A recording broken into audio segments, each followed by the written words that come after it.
भारत।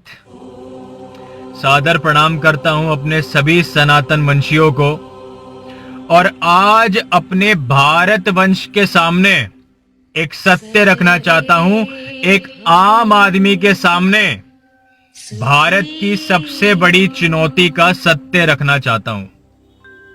इससे कैसे लड़ना है, इसका क्या समाधान करना है, वो आने वाले वक्त में हमारी ही जिम्मेदारी बनती है। ये सब हमारे ही ऊपर आना है। तो आज ये जिनको पता है बहुत अच्छे, जिनको नहीं पता है उनको भी ये सत्य पता हो।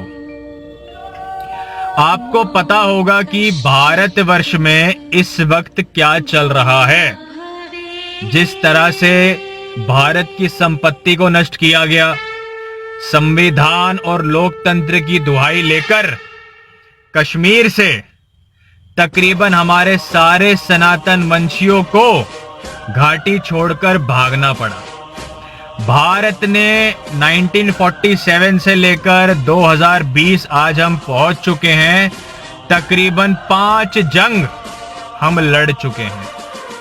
हमारे भारत वंश में तमाम ऐसे लोग हैं जो इसको जस्टिफाई करते हैं, और हम आम आदमी जो शायद अपना गुजर बसर ठीक ठाक कर रहे हैं, या वो मेरे आम आदमी भारतवंशी जिनके लिए 2 वक्त की रोटी कमाना ही एक बहुत बड़ी चुनौती है, उनके सामने आने वाले भविष्य में क्या होने वाला है ये उन्हें भी पता नहीं है।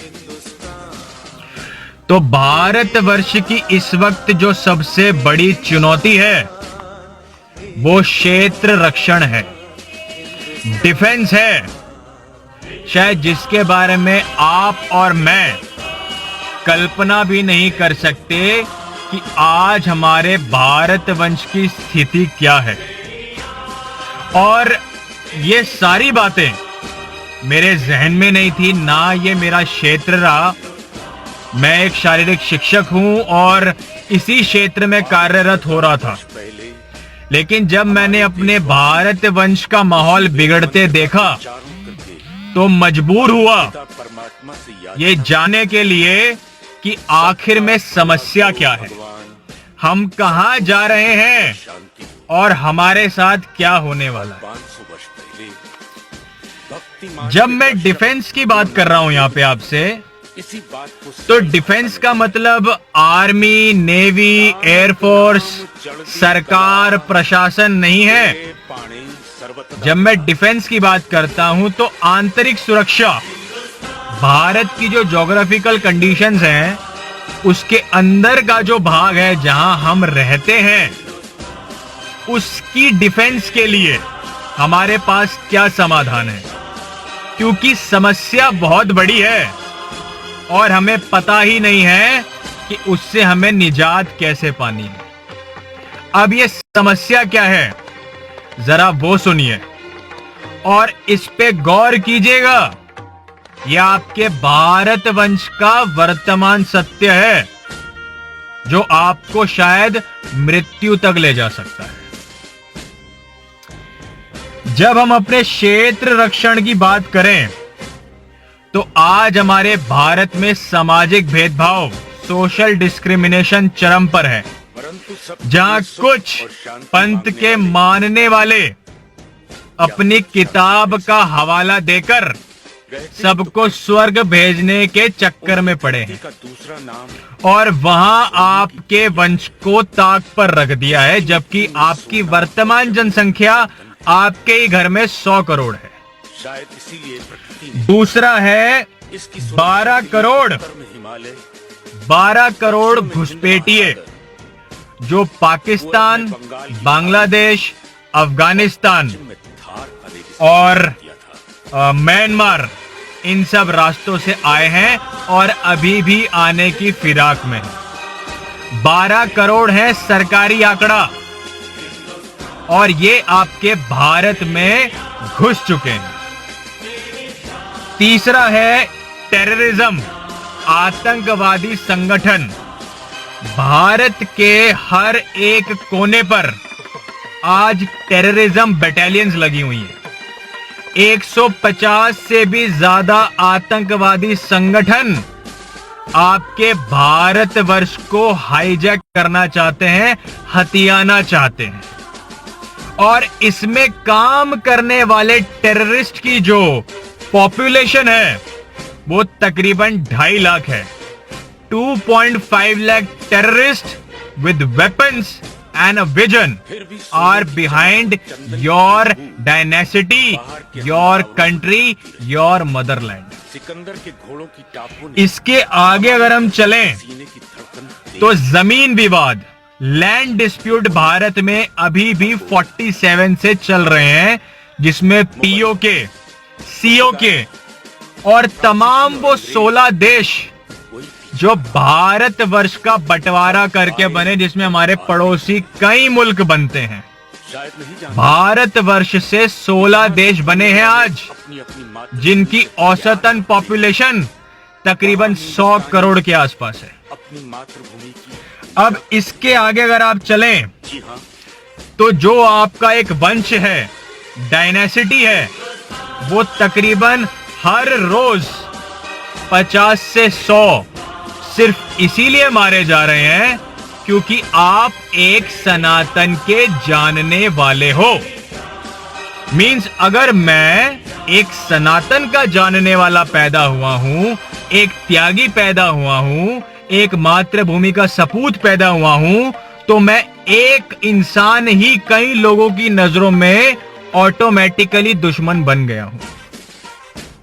ये तमाम क्षेत्र रक्षण के वो बीज हैं जो भारत वंश में डाले जा चुके हैं और पेड़ खड़ा हो चुका है, जड़ें मजबूत हो चुकी हैं।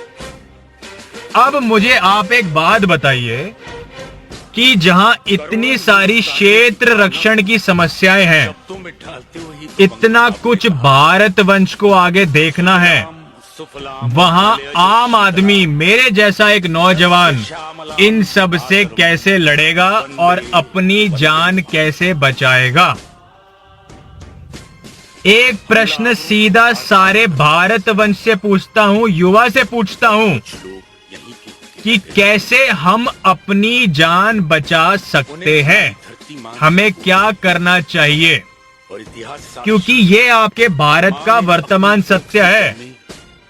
और जहां पर इतने कॉलोनियल हुए, जहां पर इतनी ज्यादा डोमिनेशन हुई, आपके वंश को लोग खा गए, आपकी भूमि को लोग खा गए, आपकी संस्कृति तबाह कर दी, आपको गुलाम बनाने की कोशिश की, वहां पर आपने क्षेत्र रक्षण के बारे में पिछले 75 साल से 1 इंच भी नहीं सोचा, और आज आप आत्मनिर्भर भारत बनना चाहते हैं। ये समाधान आम आदमी को करना है। अब कैसे करेंगे वो एक प्रश्न है। समझ लीजिए, सरकार, प्रशासन, 100 संगठन, योद्धा, क्रांतिकारी पहले भी थे, तब भी आज आपकी जो स्थिति है वो बनी। तब भी आपके भारत में अंग्रेज घुस गए, मुगल, अरब, मंगोल सब आए, व्यवस्थाएं तो तब भी थी। ये सब तब भी थे और आज भी हैं। और मुझे पता है तकरीबन जो 100 करोड़ सनातन वंश है मेरा, वो आज भी इन्हीं के ऊपर निर्भर है। मैं कहीं गलत हूं तो मुझे सही कीजिएगा। अगर आज हम इन्हीं पर निर्भर हैं तो आने वाले कुछ समय में, कुछ घंटों में, कुछ महीनों में ये फिर होगा। कश्मीर में भी पुलिस है, इस तरह के कानून नियम है, भारत से ज्यादा दूर नहीं है, 400-500 किलोमीटर पे है। अलग देश बनाने की जरूरत बनी। तमाम मेरे बड़े जो हैं वो समाज को जागरूक कर रहे हैं, काम कर रहे हैं, लेकिन जागरूकता से समाधान नहीं होगा। ये वक्त क्षेत्र रक्षण की इन समस्याओं से एक आम आदमी को कैसे निजात पानी है, ये प्रश्न खड़ा है। और हम अनाड़ी बनकर घूम रहे हैं। हमें पता ही नहीं है कि हमारे साथ क्या होने वाला है। एक दुश्मन को जरूर पता है कि भारत में क्या होना है, भारत में आने वाले वक्त में क्या हमें करना है। लेकिन जिनका ये घर है, जिनकी ये भूमि है, जो इसके असली अधिकारक हैं, वो अनाड़ी बने घूम रहे हैं। वो कह रहे हैं कुछ नहीं है, ये तो हो जाएगा, कुछ नहीं है, ये तो चलता रहेगा, भारत देश तो ऐसे ही चलता रहा है, आगे भी ऐसे ही चलता रहेगा, हम तो क्या करेंगे, इसमें कुछ नहीं कर सकते। ये एटीट्यूड आज भी भारत वंश के लोगों का है। और अगर यही एटीट्यूड है तो क्यों मेरा एक जवान आज सरहद पे अपने प्राणों की आहुति दे रहा है? उसे क्या जरूरत पड़ी है? जिनके लिए वो अपने प्राण निछावर करने के लिए जा रहा है, उन लोगों का एटीट्यूड ही यही है कि हम क्या कर सकते हैं, हमें क्या करना लेना, हमें क्या लेना देना। तो मैं उन अपने जवानों को जो सरहद पे बैठे हैं इस फिराक में कि कब युद्ध हो और हम दुश्मन को फाड़ के अलग कर दें, वहां के लोगों को कुछ पता ही नहीं है, एटीट्यूड ही नहीं है। तो क्यों फिर मेरा जवान सरहद पर है? उसकी कोई अपनी दुश्मनी नहीं है और ना ही वो लड़ना मरना चाहता, लेकिन एक जुनून लेकर बैठा है कि वो अपनी आंखों के सामने मातृभूमि की रक्षा को कॉम्प्रोमाइज नहीं कर सकता। और आपका जो एक चुनौती है वो सरहद की नहीं है। सरहद पे तो आपका जवान जो बैठा है वो तो दुश्मन को फाड़ देगा। आपकी जो अंदरूनी चैलेंजेस हैं वो आपके लिए एक सबसे बड़ी चुनौती है, क्योंकि आपने अभी तक चलना भी शुरू नहीं किया और वो बाउंड्री लाइन पर खड़े हैं। आपके दुश्मन बाउंड्री लाइन पर खड़े हैं और बस कुछ चंद घंटे, चंद महीने, चंद साल ही होंगे कि वो क्रिकेट पे बाउंड्री की तरह अपना पैर रख देंगे। तो अपने आप से ये प्रश्न पूछिए, अपने युवा को बताइए कि ये चुनौती मेरे भारत वंश की है, परिवार की है। और अगर ये तुम्हारे सामने हो, 100 संगठन ना हो, आज आप मान लीजिए माफी चाहूंगा, थोड़ी ये वीडियो लंबी हो गई, अपनी बात जल्दी खत्म करूंगा।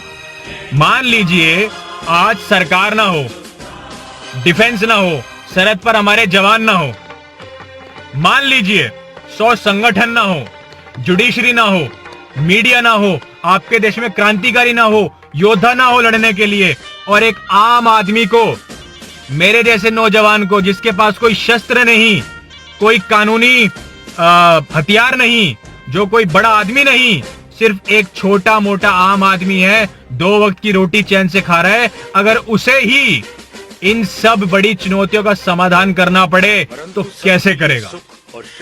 सोचिएगा जरूर कि अगर ये चुनौती बिना जुडिशरी और बिना सरकार, बिना सरहद की होती तो एक आम आदमी अपनी जान कैसे बचाता। जय भारत।